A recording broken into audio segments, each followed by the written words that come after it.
मन लेना बात गिरवले पलंग से नीचे रे सखिया मन लेना बात गिरवले पलंग से नीचे।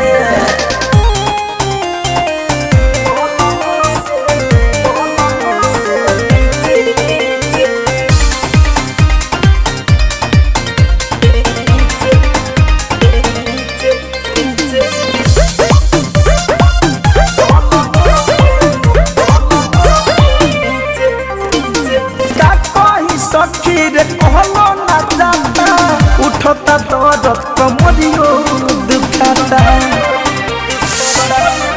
पहिले बोल के मीठी बोली धोई ले ले अकबारी हमारा आके सखिनिया खींची दी होले उसारी रही हम बीचे रे सखिया मन लेना बात गिरवले पलंग से नीचे रे सखिया मन लेना बात गिरवले पलंग से नीचे।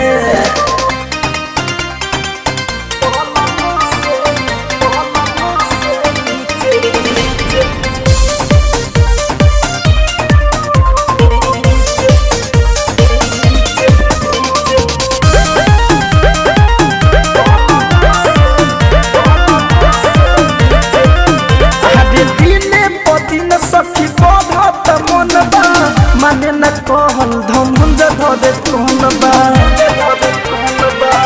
प्रियांशु थके गईनी तोहके समझा के हर में सिहनी के रहे मोर यरबा पर कस परदेश हटाहे पड़ल बार पीछे रे सखिया मन लेना बात गिरवले पलंग से नीचे रे सखिया मन लेना बात गिरवले पलंग से नीचे रे नीचे।